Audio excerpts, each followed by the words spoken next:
Hello students. तो बढ़िया हैं सब लोग। ओके, चलो नेक्स्ट टॉपिक देखते हैं। तो लास्ट लेक्चर में हमने क्या पढ़ रखा था। लास्ट लेक्चर में हमने पढ़ा हुआ था कि कैपेसिटेंस की एक तरह से डेफिनेशन पढ़ी थी। कैपेसिटेंस क्या है, कैसे है, वो सब पढ़ लिया था। दूसरा कैपेसिटेंस, अर्थ का कैपेसिटेंस पढ़ा है, और कैपेसिटर का प्रिंसिपल। तो वो प्रिंसिपल मेन था, उसकी एक डेफिनेशन पढ़ी थी हमने कैपेसिटर की। वो क्या थी, हमें क्या करना है, we have to increase the capacitance of a conductor. We have to increase the capacitance of the conductor without changing the size of the conductor. ये हम पढ़ चुके थे कि डिपेंडेंसी किस पर आती है कैपेसिटेंस की, साइज पर। साइज जितना ज्यादा होगा उतना उसकी कैपेसिटी या कैपेसिटेंस की वैल्यू ज्यादा होगी। अब बात आती है कि बिना साइज को चेंज किए हुए हमें क्या इंक्रीज करना है, कैपेसिटेंस। उसके लिए हमने तैयार किया कैपेसिटर। तो कैपेसिटर जो होगा उसकी कैपेसिटेंस की वैल्यू कितनी होगी वो हम अब पढ़ेंगे। क्लियर? तो हमें क्या पढ़ना है, कैपेसिटेंस ऑफ द कैपेसिटर पढ़ना है। कैपेसिटर 3 टाइप्स में डिवाइडेड है, parallel plate capacitor, spherical capacitor और सिलिंड्रिकल कैपेसिटर। तो अभी आज के लेक्चर में हम पैरेलल प्लेट कैपेसिटर का कैपेसिटेंस के डेरिवेशंस करेंगे। तो 3-4 डेरिवेशंस हैं, प्रॉपर समझेंगे क्योंकि प्रोसेस एक ही है। अगर हमारा एक प्रोसेस समझ में आ गई हमें तो बाकी की हम आराम से कर सकते हैं, कोई प्रॉब्लम नहीं आएगी हमें। क्लियर? तो हमें क्या स्टडी करना है आज, कैपेसिटेंस ऑफ द कैपेसिटर पढ़ना है। कैपेसिटर कोई भी हो, कैपेसिटर हो चाहे वो कंडक्टर हो, उसका कैपेसिटेंस कितना होता है। कैपेसिटेंस ऑफ कैपेसिटर, वही एक स्टार्टिंग वाला फॉर्मूला क्या है, C इक्वल टू फॉर्मूला है हमारे पास Q/V। अब अगर हमें कैपेसिटेंस को सॉल्व करना है, कैपेसिटेंस को कैलकुलेट करना है, तो हमें चाहिए V और Q। Q क्या है, चार्ज जो हमने उस कैपेसिटर को दिया। तो कैपेसिटर कंसीडर कर लेते हैं। ये हमारे पास एक कैपेसिटर है, पैरेलल प्लेट कैपेसिटर है। ये पैरेलल प्लेट कैपेसिटर का मतलब हो गया कि इनमें 2 प्लेट्स हैं जो एक दूसरे के पैरेलल हैं। 2 प्लेट्स हैं जो कैसी हैं, पैरेलल। एक को पॉजिटिव चार्ज दिया है और दूसरे पर इंडक्शन के थ्रू कैसा आ गया है, नेगेटिव। और दूसरे की आउटर सरफेस को हमने किससे कनेक्ट किया हुआ है, अर्थ से, जिसकी वजह से दूसरी सरफेस का चार्ज 0 हो गया है। तो ये हमने कल पढ़ रखा था, इसे अर्थ से कनेक्ट कर देते हैं। ये पैरेलल प्लेट कैपेसिटर हो गया तैयार। डिस्टेंस होगी d और इसका एरिया, प्लेट एरिया, जो दोनों प्लेट्स हैं उन दोनों का एरिया, एक प्लेट का एरिया है A is the area of the plate. Positive charge is given to first plate and due to induction negative charge is induced। ठीक है, तो ये नेगेटिव चार्ज आ गया हमारे पास में और ये अर्थ से कनेक्टेड हो गई। ये पैरेलल प्लेट कैपेसिटर तैयार। अब हमें क्या कैलकुलेट करना है कि इस पर चार्ज कितना है और इसके प्लेट्स के बीच में पोटेंशियल डिफरेंस कितना होगा। तो V चाहिए और Q चाहिए, हमें 2 वैल्यूज हमें चाहिए, Q और V। प्लेट के बारे में हमें पता है, प्लेट के बारे में क्या पता है कि जो पैरेलल प्लेट कैपेसिटर होता है उसके बीच में इलेक्ट्रिक फील्ड कितना होगा। वो हमने पीछे कहीं पर इनफाइनाइट पैरेलल प्लेट्स के बीच में इलेक्ट्रिक फील्ड कैलकुलेट किया था, याद है किसी को? वही एक प्लेट के लिए फिर दूसरी प्लेट के लिए और डायरेक्शन सेम होने से ऐड हो गया था वो। तो वैल्यू आई थी σ/ε0। क्या था, σ/ε0। सिग्मा क्या है, what is sigma? Sigma is surface charge density. क्या है सिग्मा? Surface charge density. पहले उसी को लिख लेते हैं। We know that surface charge density, surface charge density sigma is equal to Q/A। So Q will be equal to sigma A। Equation number first. तो एक वैल्यू तो हमारी तैयार, क्या आ गया, चार्ज आ गया। क्या आ गया, चार्ज। ये क्लियर है। अब क्या चाहिए, potential difference between the plates. Potential difference का फॉर्मूला क्या है, पोटेंशियल डिफरेंस का formula, potential difference between the plates, plates के बीच में V इज इक्वल टू, एक फॉर्मूला पड़ा है E इंटू डी। वही पूरा अगर हम देखें तो V is equal to -∞ to R E dot dr। तो E electric field dot dr क्या है वहां पर, डिस्टेंस। ठीक है, तो वही आ गया हमारे पास में electric field between the plates. ये होगा इलेक्ट्रिक फील्ड हो गया ये, और बिटवीन द प्लेट्स डिस्टेंस कितनी होगी, d। तो E इंटू डी। अब हमें क्या चाहिए, ई चाहिए। अगर वी कैलकुलेट करना है तो क्या चाहिए, ई को कैलकुलेट कर देते हैं। फिर we know that electric field between the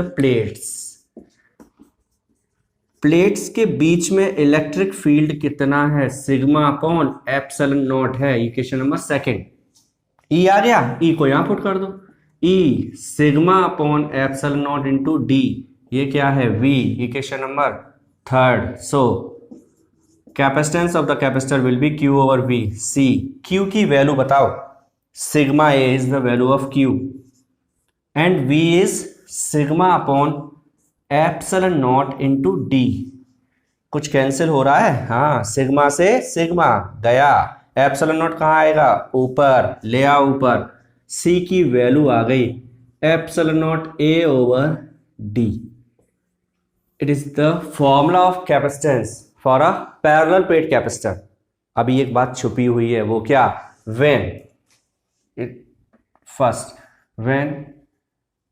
when vacuum or free space is between the plates, जो प्लेट्स हैं पैरेलल प्लेट की, कैपेसिटर की, उन प्लेट्स के बीच में क्या है, फ्री स्पेस है, तब ये फॉर्मूला है when free space is between the plates, यानी कि दोनों की दोनों प्लेटों के बीच में कुछ है नहीं, ठीक है। तो C इज इक्वल टू क्या है, epsilon not A over D. So इस फॉर्मूला से क्या आता है, C is proportional to A and C is proportional to 1 over D। देखो कंडीशन, साइज पर डिपेंडेंसी अभी भी आ रही है। कैपेसिटेंस डिपेंड करेगा किस पर, प्लेट के एरिया पर, सरफेस एरिया पर। एक प्लेट ये, एक प्लेट ये, तो इसका ये एरिया जितना ज्यादा होगा उतना ज्यादा कैपेसिटेंस होगा। तो capacitance is directly proportional to the surface area of the plate. तो प्लेट का एरिया बढ़ाते जाओ, कैपेसिटेंस की वैल्यू भी इंक्रीज होती जाएगी। Clear. Second thing, C is proportional to 1 over D, या कहो C is inversely proportional to the distance between the plates. Distance, ये जितनी डिस्टेंस कम कर देंगे, जितनी डिस्टेंस कम कर देंगे, capacitance will be increased. D की वैल्यू को डिक्रीज करो, C ऑटोमेटिक इंक्रीज होगा। तभी लास्ट लेक्चर में मैंने बोला था कि दोनों कंडक्टर्स कैसे होने चाहिए, पास होने चाहिए। डेफिनेशन जो कैपेसिटर की है, उस कैपेसिटर की डेफिनेशन में एक वर्ड आता है, कैपेसिटर की डेफिनेशन में वर्ड आता है क्या, द कंडक्टर शुड बी, या distance between the conductors should be less, बहुत कम होनी चाहिए। जितनी कम होगी उतना फायदा है। क्या फायदा है, D जितना कम होगा कैपेसिटेंस उतना ज्यादा आएगा हमारे पास में। क्लियर। तो डिपेंडेंसी वही आ रही है, और डिपेंडेंसी किसकी आ रही है, ये भी है, लेकिन ये तो क्या है, कांस्टेंट है, तो इसकी डिपेंडेंसी नहीं है। ठीक है, तो फॉर्मूला क्लियर हो गया हमारे पास। तो कैसे सॉल्व किया है, सिंपल सा प्रोसीजर है। हमें क्या चाहिए, कैपेसिटेंस चाहिए। कैपेसिटेंस कैलकुलेट करने के लिए हमें चाहिए था Q और V। सो Q पहले हमने कैलकुलेट किया, प्लेट्स की सरफेस चार्ज डेंसिटी कितना है, सिग्मा है, सिग्मा इज इक्वल टू आया Q over A, Q is equal to sigma A। Clear. तो सिग्मा ए आ जाएगा। उसके बाद हमें चाहिए था V, potential difference between the plates. Potential difference between the plates के लिए फॉर्मूला यूज किया E into D, electric field between the plates and distance between the plates. Electric field between the plates कितना होगा वो हमें पता था, sigma over epsilon not. उसे पुट किया, V आ गया, V को यहां पुट किए, आंसर आ गया। यही प्रोसीजर आगे 2-3 डेरिवेशंस में यूज करेंगे हम, यही सेम। एक तो यहीं का यहीं चेंज करूंगा, बहुत ज्यादा कुछ करना ही नहीं है हमें। एक बात क्लियर हो गई, देखो कैसे चेंज कर रहे हैं। Second, B, when medium is filled between the plates। अब हमने क्या किया, इन प्लेट्स के बीच में मीडियम भर दिया। ठीक है, ये पार्ट कंप्लीट हो गया, इसे हटा दो। अब क्या किया हमने, सेकंड पार्ट स्टार्ट कर रहे हैं, कहो सेकंड डेरिवेशन स्टार्ट कर रहे हैं। क्या है कि अब हमने क्या करना है, दोनों प्लेट्स के बीच में मीडियम भर दिया। तो दोनों प्लेट्स के बीच में जब हम मीडियम भर देंगे तब क्या इफेक्ट पड़ेगा, सोचो। डिस्टेंस चेंज होगी नहीं, एरिया चेंज होगा नहीं, फिर क्या चेंज होने वाला है, electric field will be changed. क्या चेंज होगा? Electric field. भाई क्यू चेंज हो नहीं सकता, कंजर्वेशन ऑफ चार्ज है। एरिया चेंज हुआ नहीं तो सिग्मा चेंज नहीं होगा, ठीक है। तो बचा कौन? Electric field. ये चेंज होगा। क्यों? जब हम electric field between the plates निकालेंगे तो ये वैक्यूम नहीं आएगा, क्या आएगा? सिग्मा अपॉन एप्सिलॉन आएगा। समझ लो इस बात को, एक मिनट के लिए सोच लो, क्या आएगा? सिग्मा अपॉन एप्सिलॉन आएगा। क्या आएगा? सिग्मा ओवर एप्सिलॉन आएगा। क्लियर? ठीक है, याद आ गया होगा कि जब मीडियम होता है तो एप्सिलॉन ही लेते हैं हम। एप्सिलॉन की वैल्यू क्या होती है वो भी पुट कर दो। Putting epsilon is equal to epsilon not into K. K is dielectric constant. तो फिर इस वैल्यू को पुट करो तो हमारे पास वैल्यू आएगी E is equal to sigma upon epsilon not into K. Equation number second. Clear? E is equal to sigma upon epsilon की वैल्यू क्या है? Epsilon into K. पुट हो गई? Sigma epsilon not into K E into D, ठीक है। E की value epsilon not into के, ये वैल्यू यहां पर आ जाएगी तो के कहां जाएगा? ऊपर। एप्सिलॉन नॉट के ए अपॉन डी। ये सी मीडियम आ गया। क्या आ गया? सी मीडियम। सोच लो एक मिनट के लिए, स्क्रीनशॉट ले लो इसका, फिर देखते हैं आगे।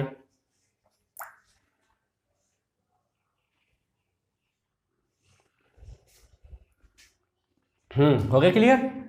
तो अब कंडीशन क्या आई निकल के? सी मीडियम आया एप्सिलॉन नॉट के ऊपर, और सी वैक्यूम जो था अभी हमने निकाला, सपोज सी नॉट, वो क्या था? Epsilon not A over D. यही आया था एक फॉर्मूला हमारे पास। तो इस और इस फॉर्मूला से क्या निकल के आता है कि सी मीडियम, देखना, epsilon not A over D, epsilon not A over D की जगह पर हम क्या पुट कर सकते हैं? ये तो बचेगा कौन? के, दैट इज के इंटू सी नॉट। इसका मतलब क्या हुआ? इसका मतलब ये हुआ कि के हम जानते हैं डाइलेक्ट्रिक कांस्टेंट, के की वैल्यू हमेशा 1 से ज्यादा रहती है।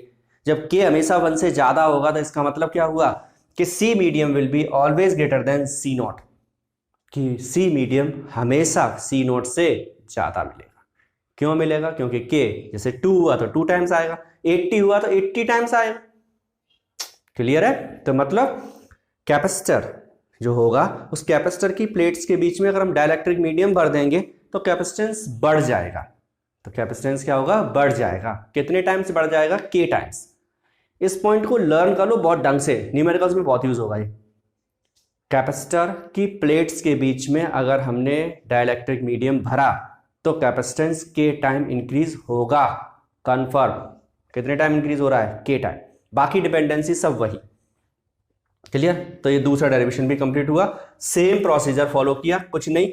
जब वैक्यूम था, फ्री स्पेस था, तो फ्री स्पेस होने पर हमने यहां पर नॉट लिया था। जब मीडियम हमने इसमें कर दिया तो वो आ गया एप्सिलॉन, और एप्सिलॉन की वैल्यू पुट कर दो, आंसर आ गया। सेकंड डेरिवेशन हो गया। क्लियर है? थर्ड डेरिवेशन की तरफ चलते हैं। देखो थर्ड डेरिवेशन में क्या है।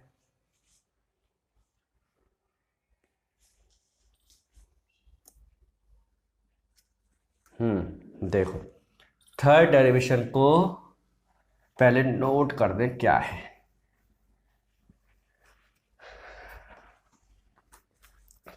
सी when a plate of dielectric medium of thickness T is inserted between the plates, ये है अब हमारी थर्ड कंडीशन। थर्ड कंडीशन क्या है हमारी? इसे रिमूव कर देते हैं भाई, इरेज करके ही काम चलेगा, दोबारा नोट कर लेंगे। देखो थर्ड कंडीशन में क्या करना है हमें? एक पैरेलल प्लेट कैपेसिटर है हमारे पास, देखो ये डिस्टेंस बिटवीन द प्लेट्स अभी भी वही d, इसे हमने अर्थ से कनेक्ट किया हुआ है। इस पर चार्ज पॉजिटिव है, इस पर चार्ज नेगेटिव है, ये सारा कुछ वही। डिस्टेंस d, एरिया a, सब क्लियर। अब हमने क्या किया, एक प्लेट लेके आए डाइलेक्ट्रिक मीडियम की और उसे इसके बीच में डाल दिया है इस तरह से। ये हमने एक प्लेट रख दी है डाइलेक्ट्रिक मीडियम के, कांस्टेंट अभी भी वही ले रहे हैं। इसकी थिकनेस कितनी है, T is the thickness of the plate. T क्या है, थिकनेस ऑफ द प्लेट। अब क्या होगा इसमें, देखो प्रोसीजर वही है, हमें सी चाहिए। क्या चाहिए हमें, सी। और सी का फॉर्मूला भी हमें पता है, क्या है, Q अपॉन V। तो हमें V चाहिए, Q तो पता लग गया सिग्मा ए होगा, उसे नोट नहीं कर रहा है। अब हमें क्या चाहिए, V चाहिए। V किससे मिलेगा, इलेक्ट्रिक फील्ड से। इलेक्ट्रिक फील्ड अभी हमने दो पढ़े, एक जब फ्री स्पेस था तब, एक जब मीडियम था तब। यहां दोनों है, दोनों है। ये मीडियम है टी थिकनेस में, बची खाली जगह में क्या है, खाली जगह कितनी बची, D माइनस टी, जिसमें फ्री स्पेस। दोनों प्लेट्स के बीच में एक प्लेट और रखी है, एक तरह से ये समझ लो, जिसकी थिकनेस टी है, डाइलेक्ट्रिक मीडियम की प्लेट है। तो दोनों हुए, ये मीडियम है, ये क्या है, मीडियम, और बची खाली जगह वो फ्री स्पेस है। तो दो इलेक्ट्रिक फील्ड आने वाले हैं हमारे सामने, दोनों लिखेंगे हम, दोनों के दोनों लिख दो। Electric field, electric field in the medium, medium में इलेक्ट्रिक फील्ड कितना है, E is equal to sigma upon epsilon, और ये होगा sigma upon epsilon not into K. ठीक है। दूसरा, electric field, electric field in dielectric medium हो गया, in free space, in free space. तो फ्री स्पेस में इलेक्ट्रिक फील्ड कितना होगा, E naught is equal to sigma upon epsilon naught. दोनों आ गए। इसे मीडियम लिखना चाहो मीडियम लिख दो, ये लो, E medium is equal to sigma upon epsilon, और सिग्मा अपॉन एप्सिलॉन की वैल्यू अभी हमने पढ़ी, एप्सिलॉन नॉट इनटू के होगी। Dielectric field in free space, ये आ गया। अब हमें चाहिए potential difference, potential difference between the plates, potential difference between the plates, ये भी दो ही होंगे, एक किस में होगा, मीडियम में, और दूसरा किस में होगा, फ्री स्पेस में। मीडियम में कितना होगा, V का फॉर्मूला क्या था, E इंटू डी। ठीक है, E मीडियम इंटू टी। समझो समझो, क्या समझ में आया कि मीडियम जो है उसकी थिकनेस T है, मीडियम T डिस्टेंस तक है, तो हम T का मल्टीप्लाई कर रहे हैं। इसमें आएगा E नॉट इंटू बची हुई जगह कितनी है, D minus T. E medium की वैल्यू बताओ, ये गई sigma upon epsilon naught into के इंटू टी, प्लस इसकी value sigma upon epsilon not, E not की वैल्यू, और D माइनस टी। फिर क्या करें भाई लोगों, ये V चल रहा है, कुछ कॉमन ले लो, और क्या कर सकते हो, ये कॉमन ले लिया, बचा क्या, T ओवर के, T अपॉन के, प्लस यहाँ पर ये तो कॉमन ही आ गया, बचा कौन, D minus T. Equation number second third जो भी चाहो, ये लो सेकंड, और इसे कह देते हैं फर्स्ट। ठीक है। अब क्या किया जाए, अब कुछ मत करो, बस अब इस V की वैल्यू को यहाँ पुट कर दो, आंसर तैयार है। So capacitance of capacitor will be C is equal to Q upon V, V sigma over epsilon not bracket T over K plus D minus T. C is equal to epsilon कहाँ जाएगा, ऊपर। ठीक है, sigma is equal to formula क्या था, Q upon ए। तो इससे देखना जरा, Q upon sigma, Q upon sigma किसके इक्वल होगा, A के। Q upon sigma, Q upon sigma किसके इक्वल होगा, A के। तो ये ऊपर गया, ऊपर आया A, नीचे, इसे पहले लिख लो, D minus T plus T over K. Answer C is equal to epsilon not A over D minus T plus T upon K. ये है रिजल्ट। कैसे आया फिर दोबारा समझो, हमने क्या करना था, हमें चाहिए था कैपेसिटेंस, और कैपेसिटेंस कैलकुलेट करने के लिए हमने क्या प्रोसीजर फॉलो किया कि हमें पता लगा कि इस कैपेसिटर में दोनों चीज़ें हैं, मीडियम भी है और फ्री स्पेस भी है। मीडियम जो था उसमें इलेक्ट्रिक फील्ड निकाल लिया हमने पहले, जो बची हुई जगह थी फ्री स्पेस उसमें भी इलेक्ट्रिक फील्ड कैलकुलेट कर लिया। अब पोटेंशियल डिफरेंस तो हमें यहां से यहां तक चाहिए पूरा, तो वो दोनों का सम होगा, तो इलेक्ट्रिक फील्ड से ही निकलेगा वो भी। तो हमने क्या किया, फ्री स्पेस और मीडियम दोनों में potential Vm plus V0, medium में E medium into thickness, thickness है T, प्लस फ्री स्पेस में E0 इंटू बची हुई जगह कितनी बची, D माइनस टी। बस ई मीडियम और E0 की वैल्यू पुट करो, आंसर तैयार। क्लियर? ठीक है, देख लो, स्क्रीनशॉट लेके रिकॉर्ड करो अपना।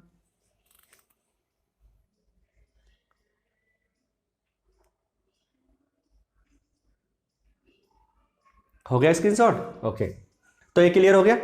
अब यहां से एक चीज नोट करना सीखो, देखो अगर हम फॉर्मूला जो अभी अभी हमने पढ़े वही दोबारा रिपीट करें, C इज इक्वल टू, एक आया था एप्सिलॉन A ओवर D, दूसरा आया था C medium is equal to epsilon A over क्या आया था D, और आया था K। इस K को अगर हम नीचे लिखें तो ये ऐसा कुछ दिखाई देगा। देखो ये अभी फॉर्मूला हमने ड्राइव किया है, K epsilon not K A over D आया था, अभी ड्राइव किया है, इस K को ऊपर से नीचे ले आए तो ऐसा दिखाई देगा, सही है, ये K नीचे आ गया, D अपॉन K हो गया। अब यही चीज यहां देखो, यही है, एप्सिलॉन A ऊपर होगा, ठीक है, फ्री स्पेस था ये D माइनस टी, तो ये फ्री स्पेस है D माइनस टी, और अगर मीडियम हुआ तो वो ये कंडीशन में आएगा, मीडियम यहां पर पूरा था, D पूरा भरा था हमने, कंप्लीटली फिल्ड था वो, सेकंड डेरिवेशन, तो वो आया था D, पूरा का पूरा D डिस्टेंस आई थी। यहां पर कितना भरा इसे, T थिकनेस, तो T ओवर K आ गया, आया कुछ?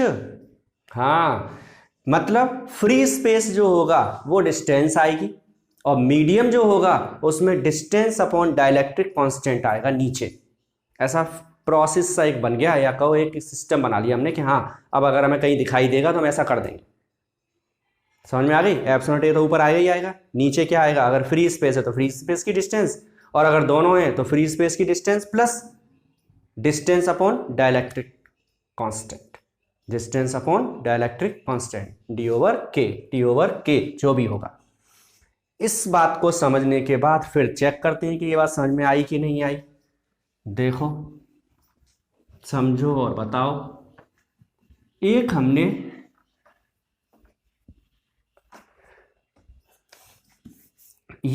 कैपेसिटर लिया, ठीक है, इसमें हमने क्या किया, एक प्लेट ये ले ली मीडियम, T1 थिकनेस है, K1 डाइलेक्ट्रिक कांस्टेंट, एक दूसरी ले लो, ये ले ली दूसरी, इसकी T2 है और ये इसके लिए डाइलेक्ट्रिक कांस्टेंट K2, और भरते जाओ यहां तक आ जाओ, पूरा का पूरा ये भर गया, और इसमें Tn मतलब इतनी सारी प्लेट्स हमने इसके अंदर भेज दी, n पता नहीं कितनी है, 1 2 3 कुछ नहीं पता है, ये अर्थ से कनेक्ट हो गया और इसके लिए आएगा Kn। अब इसका हमें कैपेसिटेंस चाहिए, एक तो प्रोसीजर वही है, इसका इलेक्ट्रिक फील्ड प्लस इसका इलेक्ट्रिक फील्ड निकालो, फिर इलेक्ट्रिक फील्ड में थिकनेस का मल्टीप्लाई करो तो पोटेंशियल आ जाएगा, और पोटेंशियल का डिवाइड कर दो Q में तो C आ जाएगा। लेकिन हम चाह रहे हैं फॉर्मूला डायरेक्ट निकल आए, इस वाली प्रोसीजर से निकालो direct, C is equal to epsilon A over, आ जाओ नीचे, क्या होगा बोलो, T upon K, thickness upon constant, पहली थिकनेस T1 कांस्टेंट K1, दूसरी thickness T2 constant K2, plus dot dot dot dot Tn upon Kn। Answer कितना आसान है आसान? आसान तो है। क्लियर हो गया? T over K।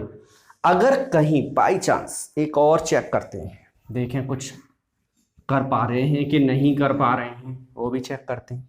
ऐसा होता अगर ये हमारे पास होता, ये हम दे देते भाई, ये चलते जा रहे हैं, ये चलते जा रहे हैं T1 से Tn, यहाँ से यहाँ तक, और पूरी डिस्टेंस दे देता D, और अर्थ से कनेक्ट कर दिया, मतलब n प्लेट्स भी दे दी और फिर भी जगह कैसी है, खाली।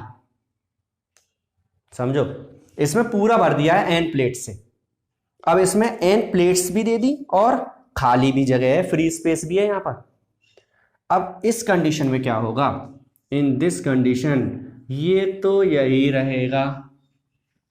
खाली जगह का क्या करते हैं, पहले लिख लेते हैं इसे। कितनी खाली जगह है वो बताओ।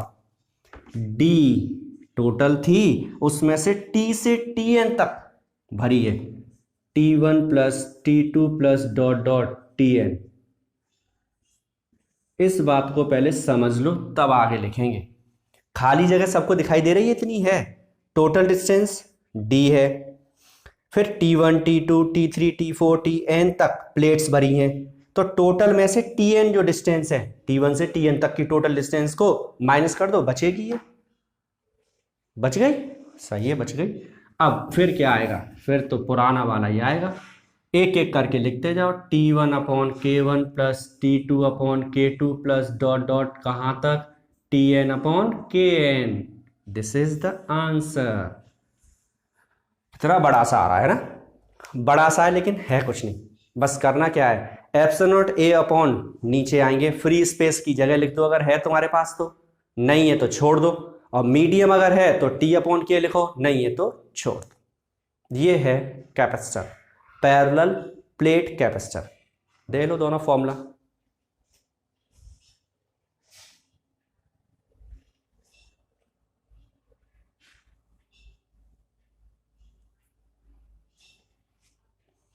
हो गया क्लियर, ठीक है।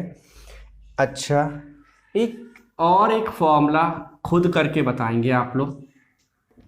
पूरा इरेज कर दे, नहीं तो कॉपी करोगे इसी में से, माइंड चलेगा ही नहीं फिर तुम्हारा। देखो हमने क्या किया, एक कैपेसिटर लिया, पैरेलल प्लेट कैपेसिटर ही चल रहा है अभी हमारा। एक कैपेसिटर लिया और इसको ठीक 20 से आधा कर दिया। क्या कर दिया, आधा। और इसमें भर दिया हमने मीडियम। टोटल डिस्टेंस थी d, मीडियम भरा है हमने k कांस्टेंट वाला, और इसकी थिकनेस कितनी हो गई, बोला था ना अभी, क्या कर दिया है, आधा आधा आधा कर दिया। अब इसका हमें कैपेसिटेंस चाहिए। क्या चाहिए, कैपेसिटेंस। प्रोसीजर पता ही है, वही लगाओ, C is equal to epsilon not a over, बोलो पहले क्या करेंगे, खाली जगह ले लो। खाली जगह कितनी है, d/2 है खाली जगह, सही है खाली, प्लस अब क्या है, थिकनेस भी है, तो क्या करेंगे, थिकनेस d/2 अपॉन k। ठीक है, तो कॉमन ले लो, कुछ भी करो, वो अपने आप करते रहना, ठीक है कि नहीं। तो क्या है, एक पैरेलल प्लेट कैपेसिटर था, उसे हमने ठीक 20 से आधा पार्ट इसका हमने किससे फिल कर दिया है, डाइलेक्ट्रिक कांस्टेंट k से। डाइलेक्ट्रिक कांस्टेंट k से, बचे आधे में फ्री स्पेस था, तो फ्री स्पेस ये हो गया, और आधा पार्ट जो हमने फिल किया वो d/2 अपॉन k से आएगा, सही है। अच्छा, और इसे अगर हम ऐसा करें कि आधा आधा करके कांस्टेंट k1 और इसको कह देते हैं कांस्टेंट ये है k2, आधा आधा d/2 अभी भी वही है, अर्थ से कनेक्ट हो गया।